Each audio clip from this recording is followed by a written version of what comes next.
కీర్తనల గ్రంథము 9వ అధ్యాయం చదువుకుందాం.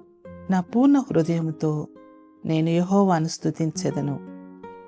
యెహోవా, నీ అద్భుత కార్యములన్నిటినీ నేను వివరించెదను.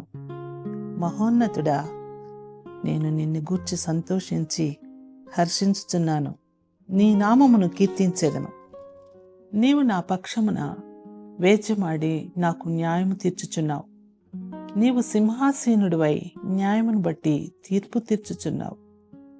కాబట్టి నా శత్రువులు వెనుకకు మళ్ళుదురు. నీ సన్నిధిని వారు జోగిపడి నశింతురు. నీవు అన్యజనులను గద్దించి ఉన్నావు, దుష్టులను నశింపచేసి ఉన్నావు. వారి పేరు ఎన్నటికీ ఉండకుండా తుడుపు పెట్టి ఉన్నావు. శత్రువులు నశించిరి, వారు ఎన్నడూ నుండకుండా నిర్మూలమైరి.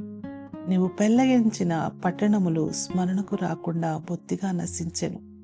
యెహోవా శాశ్వతముగా సింహాసనుడై ఉన్నాడు. న్యాయము తీర్చుటకు ఆయన తన సింహాసనమును స్థాపించి ఉన్నాడు.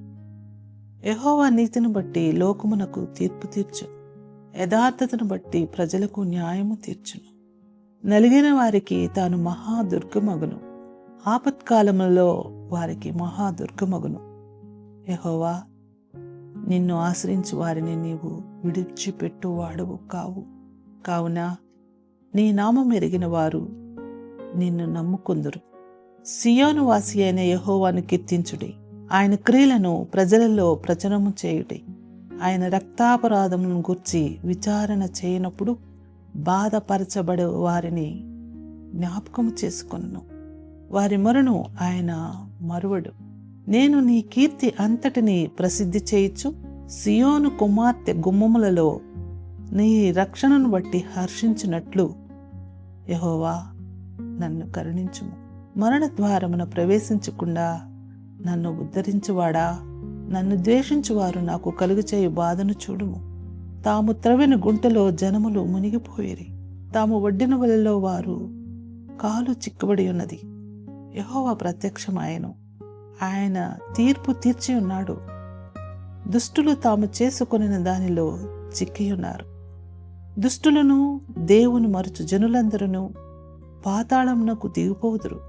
దరిద్రులు నిత్యము మరవబడుదురు. బాధపరచబడు వారి నిరీక్షణాస్పదము ఎన్నటికీ నశించదు. యెహోవా లెమ్ము, నరులు ప్రబలకు పోవుదురుగాక. నీ సన్నిధిని జనములు తీర్పు పొందుదురుగాక.